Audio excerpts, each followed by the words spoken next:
Hello and welcome to the Undercut Podcast. I'm one of your hosts, Jesse Billington, and we're back to preview this weekend's Singapore Grand Prix. It's just the Double Dragons this evening, Mr. Timo Albus Daly.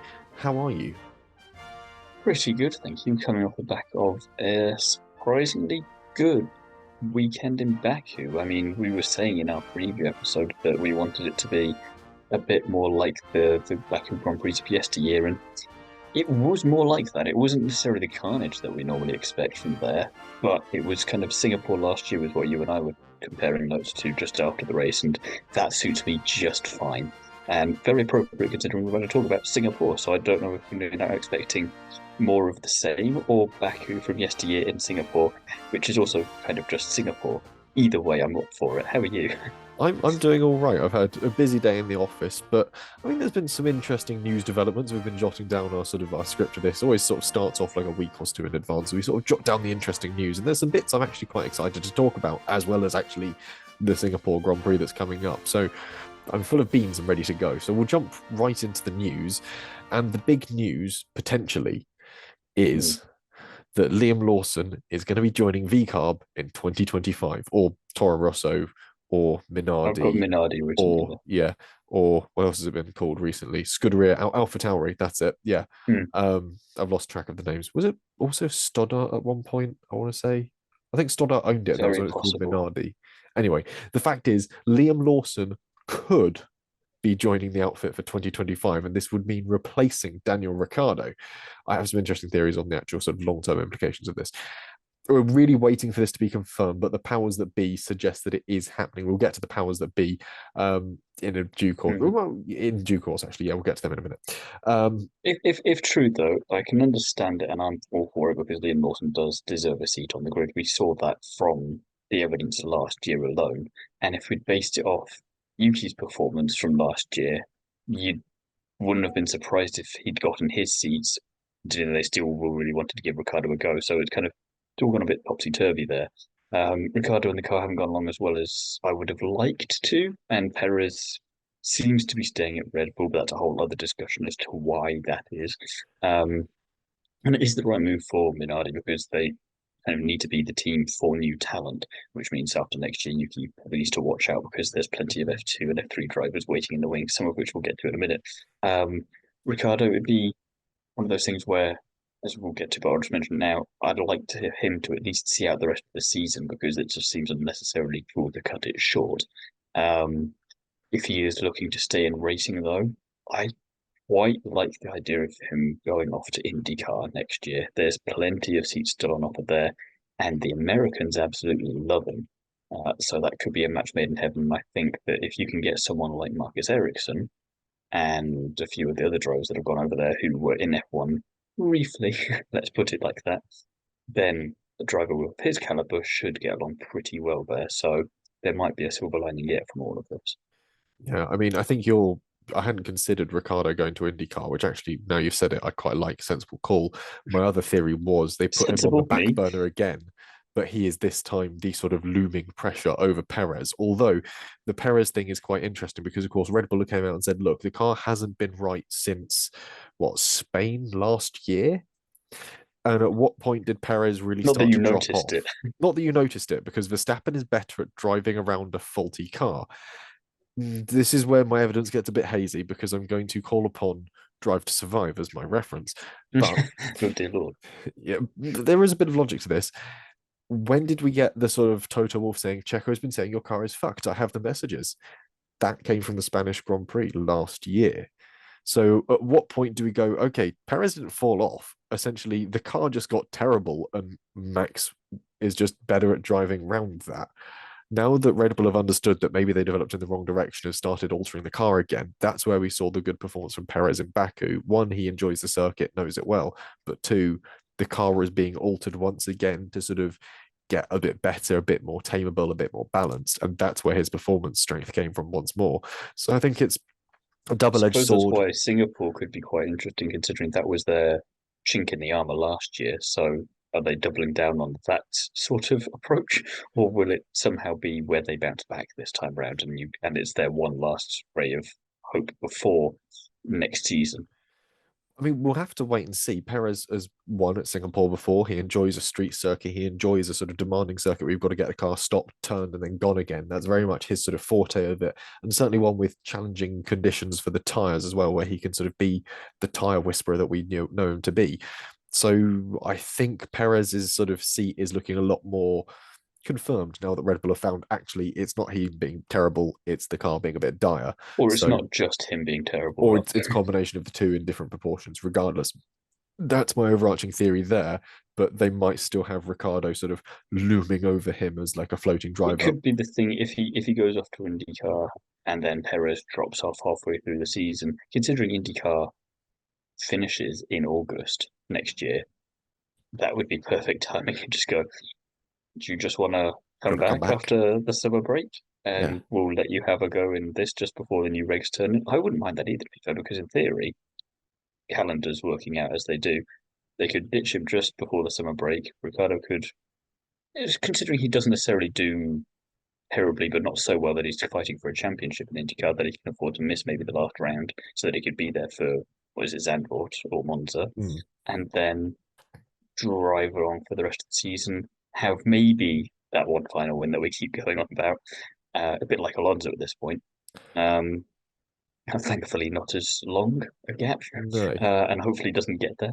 But then maybe he gets a third and final attempt at finishing an F1 career on a high, because let's face it, like Perez, he's not forgotten how to drive. It's just there's some combination of elements there that's just screwing them both over in different ways, and it's quite interesting and would be worth trying to find a way to double down on and find the details for and talk to all kinds of people and find all these sorts of Mm. bits of information out. But we're gonna have to do that another day, I think.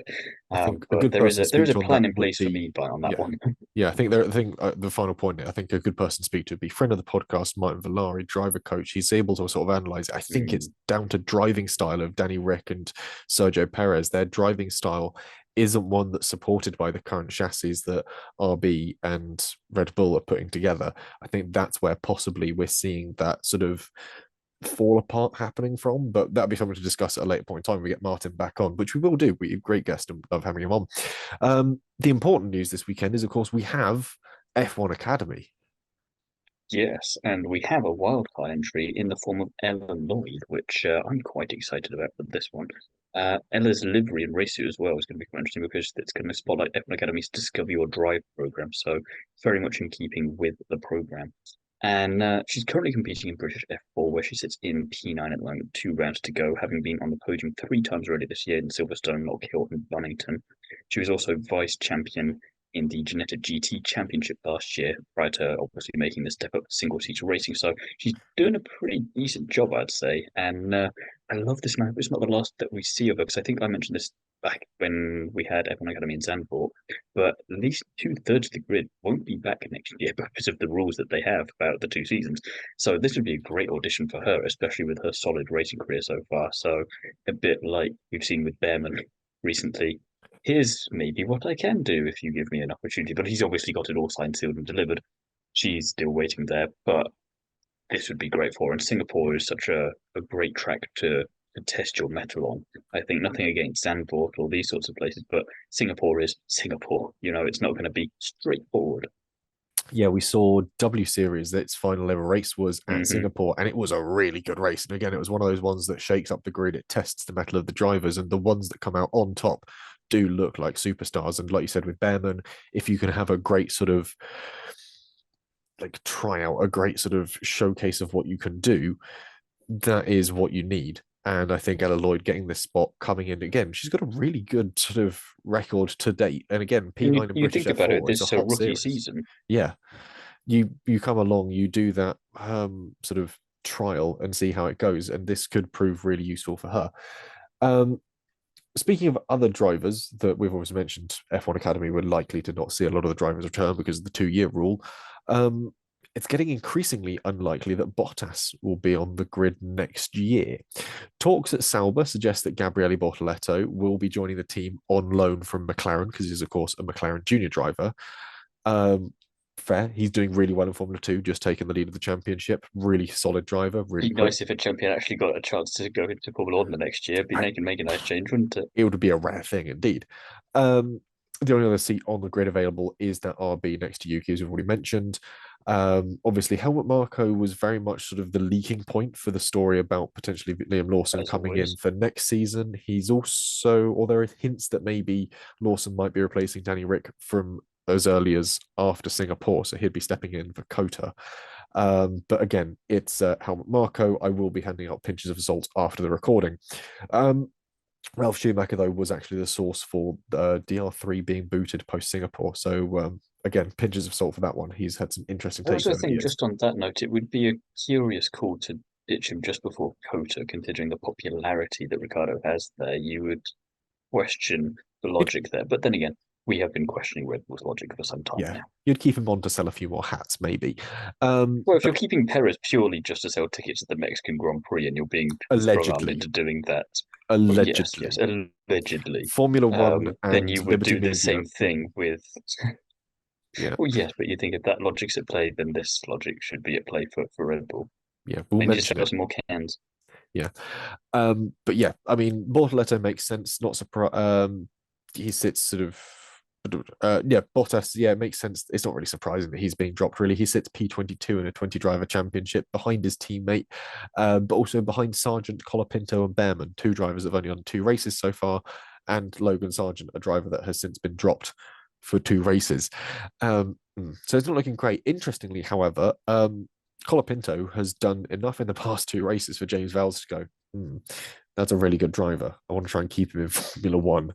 Yeah, Sauber, about that spare seat, would you be interested in taking Franco Colapinto? And I think that'd be a really interesting move. Again, he's proven he's got some really good talent. If he can prove it again in Singapore, some of the more conventional circuits coming up, I think if he can sort of do the Liam Lawson thing and prove he's got the continuity to do it, then we're going to be on something. It's not the sort of flash in a pan style stuff we saw from Nick De Vries.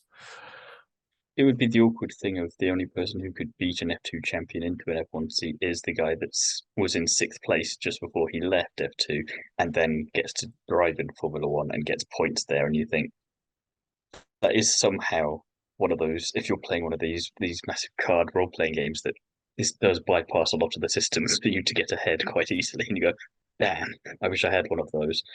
In terms of Bottas, though, I think it's good if he doesn't come back next year, to be honest, because he should have probably bowed out after he departed from Mercedes and left on a bit of a high. I always think this with a lot of drivers where they stay around maybe a little bit longer than they should have, and you wonder how much they should have stayed. I mean, Kimi, as much as I loved him, he didn't do an awful lot, but you give him a bit more time there because he's Kimi. Bottas, he's got a fun element to him at the moment, but it's nowhere near on that same level. I think so. It's one of those awkward things. Like you say, he's 22nd in a championship where all of these drivers are ahead of him. That rookies younger than him, only been in a couple of Grand Prix each. One of them is just not even there, and even when he was still somehow ahead of him. So it's all just a bit writings on the wall. And I think I mentioned this maybe in our Baku preview whenever we last talked about this, when he suddenly piped up when he's been talking about contract negotiations that, well, you should look at my time at Mercedes to see what I'm capable of, and you shouldn't focus too much on the last couple of years and go, that's not how that works. Yeah, that's not how the game's The old played. adage of you're only as good as your last race. And if you have a championship or two, then you get a little bit more of a leeway there. And if you have a few Grand Prix, then fair enough, which he does. But also, still got the last 2 years where not much has happened and no points at all this year. You think back to Alonso with that McLaren. I always bring that one up in particular, Angelo and Button. Mm, They still managed to drag it into the points a couple of times at least. You'd think you would be able to do that with this, especially when yeah. you've got these sorts of tracks where you can capitalize on a bit of mayhem.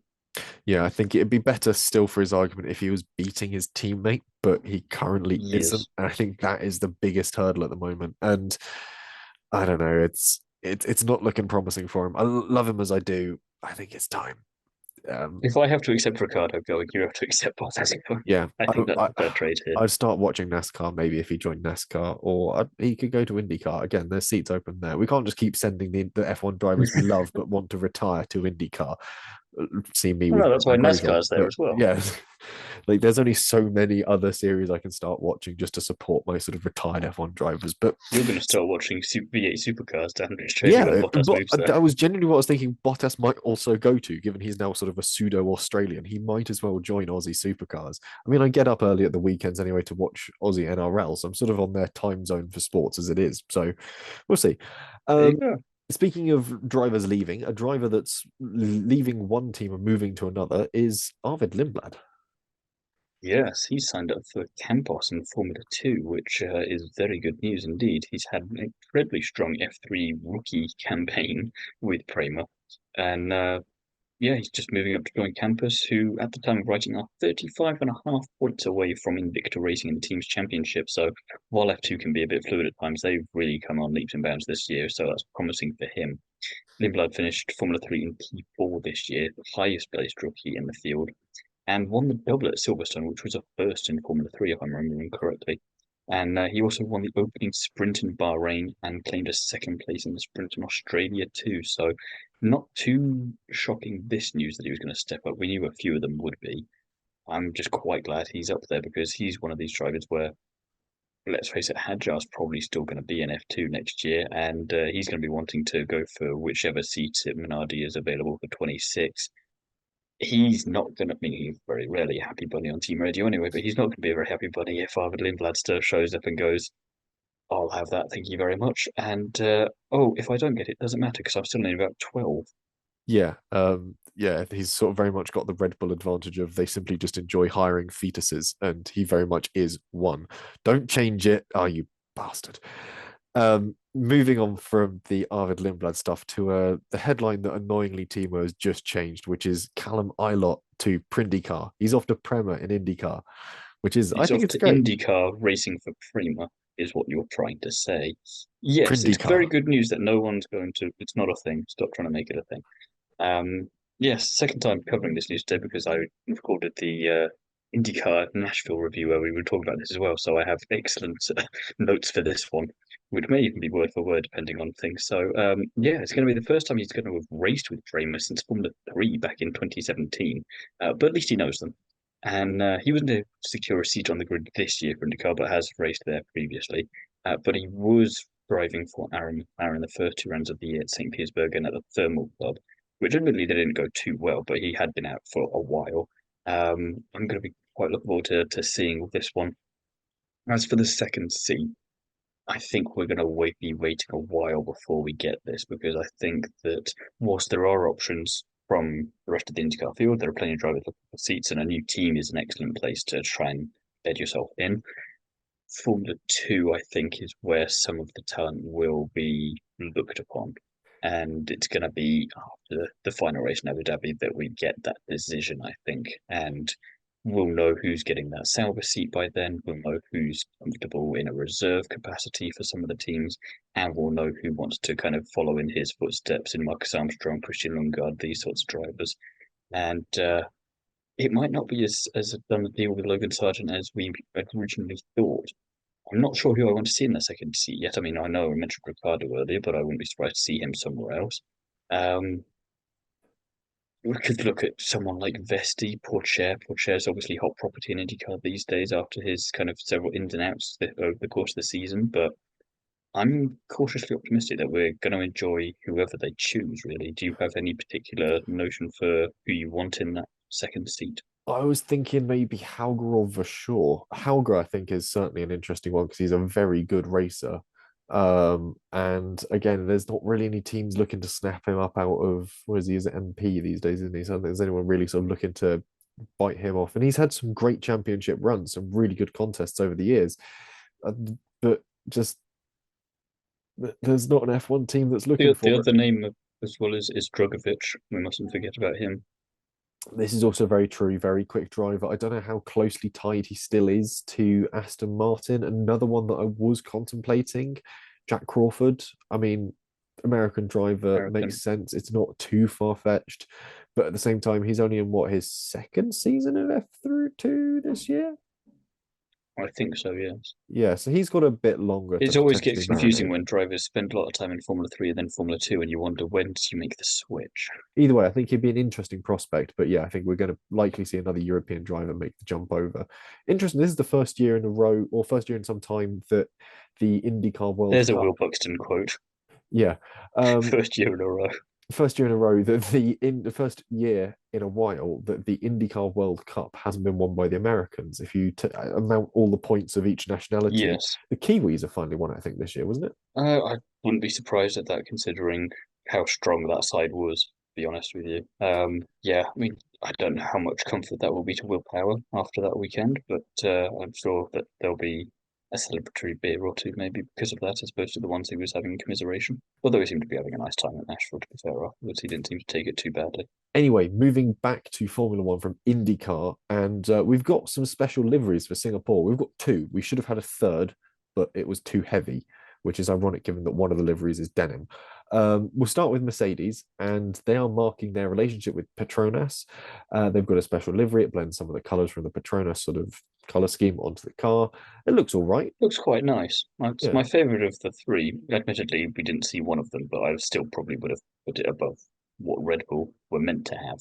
Yeah, given what Red Bull were able to produce for like Miami recently, their sort Mm. of idea of a special livery is a bit pants. Red Bull were supposed to have a special livery for both Singapore and Austin. They were supposed to be fan designed ones as well, so ones that people had drawn at home, submitted online.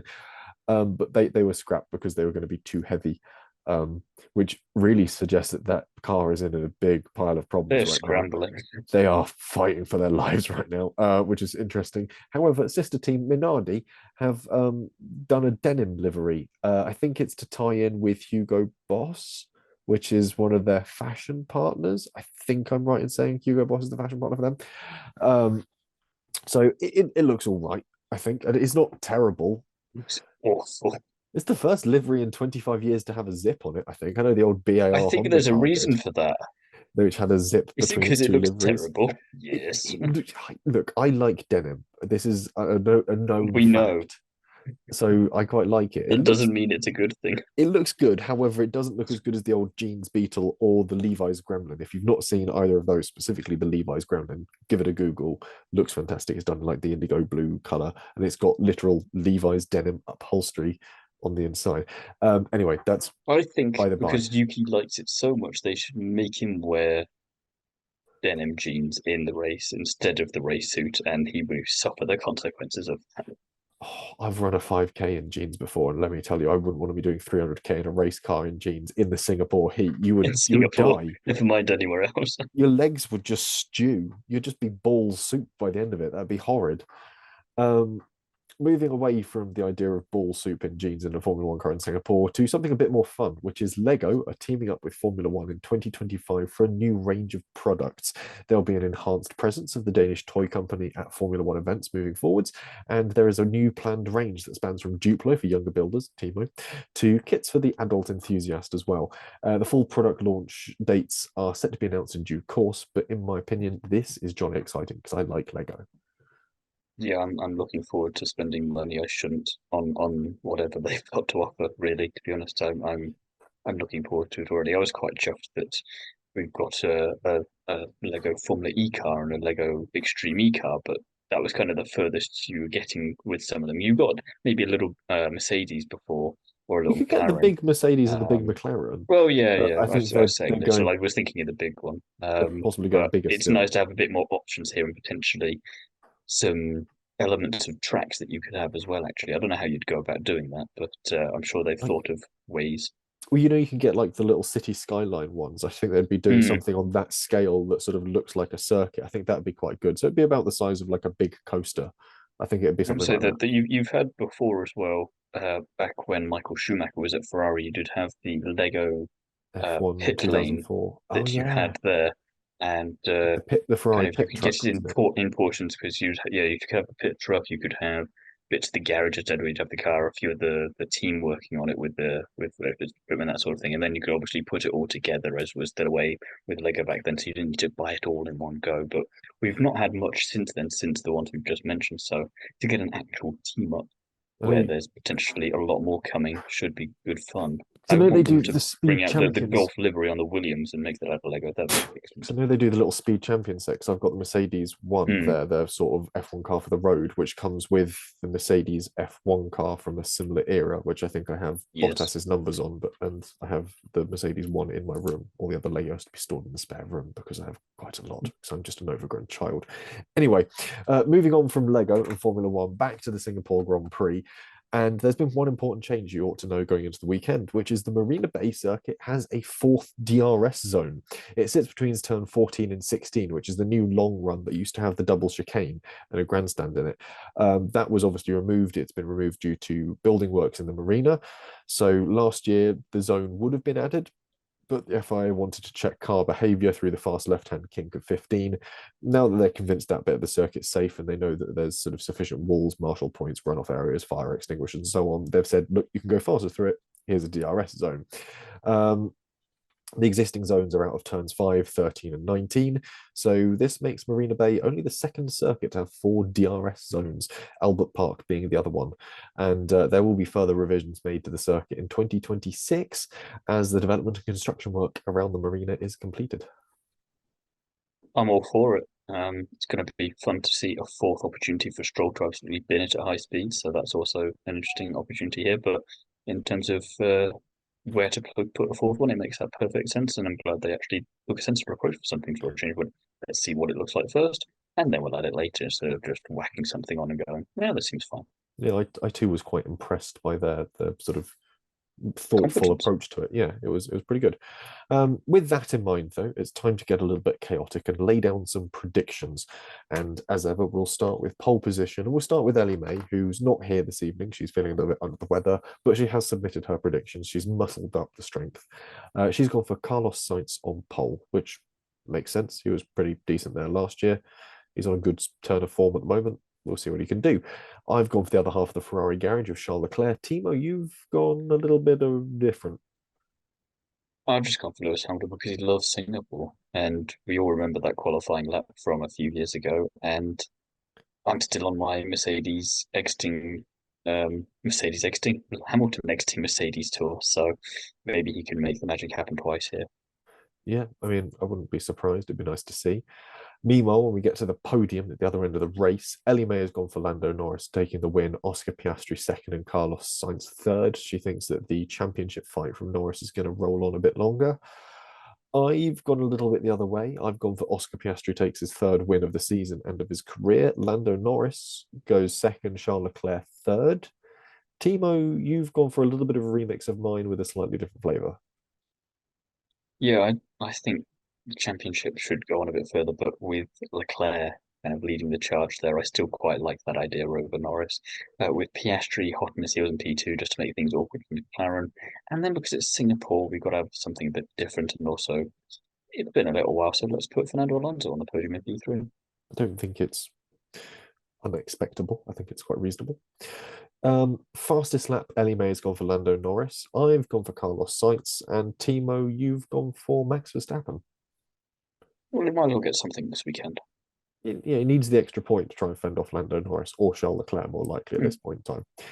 And then we exactly. get to the wild predictions. Ellie-May has gone for Ben and drives in Singapore, which is quite bold. Bold. Yeah. I don't know who for. I don't know I'd like to whose see it. shins are getting hit with a cricket bat to make it happen, but if Yeah. it's poor Hulk Perhaps or that's if why it's she's not Magnussen, here. but She's out there at the she's just moment. gonna claims to be under the weather, but it's actually just the insufferable heat from Singapore, and she's just clobbering someone in the shins. Will Sauber do still run Ferrari engines, correct? Yes, So what's the likelihood she's currently tracking down I Valtteri mean, Bottas and to sort be of pushing him fair, off his bicycle? the funniest thing would be if he drove that car at a point, first of all, just because it's that car, but then also breaks his own record immediately in his third race, scoring points for a third different team. Yeah, I Now think it. that's an extra bold prediction, and I kind of want to make that as well now, but I kind of like what Ellie-May's got there because I don't think I'm going to be able to make that happen. It's already tricky enough as it is. Yeah, we'll see. We'll see if the extrapolated point comes through post race. In the You, meantime, if that happens, I feel like any time any of us would then see Valtteri Bottas in person, you would have to stop, point, and laugh. It would only yeah, be right. yeah. I think it I would would only be shake your you'd have hand, to. but also Yeah, can I get a quick selfie and then also Singapore 24, mate? Come on. Yeah. Um, I've gone for Wines. I think we're going to get some more Williams points. They seem to be on a good form at the moment. It's a car that was might this struggle a have little you just bit. been whacked on the head and you don't know how to spell anymore? I You're look, just I like making up shit. portmanteaus of stuff, pushing words together. It's fun. It's Have you done creative. a marketing course or something? No, not yet. It's something I probably ought to go on at some point as a journalist. But anyway, I don't think it would. I Wines. don't think it'll do you benefit if this is the kind of stuff I'm going to be getting out of it. It might get better if I do the marketing course. Anyway, I Wines, don't Williams think it will. points. Um, it's a tricky circuit for the Williams. Baku is very and Imola or Monza rather are more their sort of circuit, but Singapore's got some big straights. That new DRS zone might make it a bit easier for them to defend. We'll see. I mean, the Williams was doing all right defending from a couple of cars when it was way up the field in like third place or something in Baku. So Hmm. with a bit of luck Very satisfying to and a see bit that of he was just there on pace for a good while, but also entirely feasible that your prediction could happen if mine also happens to come true. Because if only 10 cars finish the Grand Prix, they just need to stay out of trouble, and then yeah, they can get some points. which And is sort of that a is also good my way wild for them doing it. prediction. Yeah. So you said only 10 cars will finish the Grand Prix. A 50% finish rate is we haven't had something that low for a little while, but it'd be exciting to see. So we'll see what happens. Um, but yeah, that wraps up our predictions, unless you've got anything else to chuck in. Um, Singapore. I just hope that we were cautiously optimistic about getting a decent Baku, and we got one. So I'm going to take that same cautious optimism again into Singapore. And not that we had a bad one last year, we had an absolute crapper race, possibly the best Grand Prix of last season. But I'm looking forward to it. It's F1's original night race. We've got an extra DRS zone. We've got some spicy stuff going there, so it should be good fun. It is. It should be a very interesting race weekend, and it'd be nice to see how it goes. And obviously, F1 Academy there too should provide an additional round of crackery spiciness. Otherwise, that's all we've got time for on this week's episode. It's been a relatively quick one. We like rattling through the previews when it's just the two of us. In the meantime, if you want any more of us, Thiemo, where can you be found? This week you can find me over on Is It Faster over a brand new interview with Jenny Silventoinen, who's a Finnish racing driver, and we always do like the Finns in motorsports, so do go and check that out. Lovely stuff. And of course, you've already mentioned the Across the Pond IndyCar podcast as well, which is Yes, also which worth is a little already bit of out, by listen. the way. Go So give that a definitely go listen little to that. honk. We should be having some some actual driver interviews as well, actually, in the off season now that they've all got a bit of spare time, and we'll have a season review for that and Indy next. And when we've run out of all of that, NASCAR will still probably be going, so we'll probably just dip into that a little bit and go, what's been going on here then? Talk about NASCAR for a bit. I mean, there was a great thing earlier today that said there was a tweet going. You just found out Alexander Rossi is going to be on the Talk Tour podcast later this week, which is the one from the Hawk Tour Dear girl. Lord. And he just retweeted it, going, "She wishes." Clearly, he's not. I love the fact Thank that God. I love the fact that he's just unhinged on Twitter. Like all of the IndyCar drivers are just let alone to use Twitter, which is quite funny. Whereas Franco Colapinto, they've had to take his phone away from him because he was a bit of a riot on Twitter. But anyway, that's IndyCar. If you want more of me, you can of course pick up the latest issue of Classic Car Weekly. Yesterday, the time of recording, was the 60th anniversary of the release of the film Goldfinger. So we've got a feature looking at all the cars that James Bond ever drove on the silver screen, plus some other bits and pieces. So worth You picking that say you one up don't have and enough giving to a be read. doing with just for Goldfinger, never mind all 25 films. You're going to be there. You might as well just forget about the rest of the magazine. I mean, yeah, it's a good like chunky feature in the middle of the paper. It's quite well written, and we've sort of blasted through all of the cars that are there. It's quite good. Um, Otherwise, you can find me across social media as at Jesse on Cars, constantly posting photographs from the Goodwood Revival and any other racing bits I've been up to. And of course, the ongoing debacle of trying to make my MG work again because it's dead. Um, Again. Again, yeah, it may have thrown most of the Who bottom. installed all of the stuff into it? Oh, yeah. An Never engineer mind. from RB, actually. So Oh, was it? Was it? It wasn't just you. I played a part in it as well. But yeah, look, I Was it trusted the more of a engine. 70-30 part? And he went, "Oh no, you should let me do this." And you go, "No, no, I know what I'm doing." I should have probably inspected the engine that I bought sight unseen for 350 quid off of Facebook before putting it in my car. It's almost as if the signs were there. Yeah. But anyway, that's what I'm spending a lot of my time doing at the moment. And yeah, so yeah, please stay in touch with that one. Otherwise, thank you to our listeners in Lewis and Harris in the Outer Hebrides. The dot technically shows up on the map as Stornoway, but I've looked a little further afield into the island to find the Isle of Harris distillery, and a bottle of the Hirak Core single malt or the Sugar Kelp gin would go down marvelously. I'm sure Thiemo will agree with me on that one. Happily take the former. Yes, I'm much more a whiskey man than a gin man, so I'll But happily take care of that. I like a gin, but I don't mind a whiskey, especially a nice sort of Scottish single malt. Nonetheless, we thank all of you for listening, and all of our listeners around the world, to which there is still a surprising amount of you. So thank you, and please send us alcohol. Thank you very much for listening, and of course, one day it'll work. One day it will work. It will pay. One day it will work, and you will thank me for doing this. Thank you very much for listening, and of course, we'll be back after the Singapore Grand Prix with a review of all of the action from Arena Bay.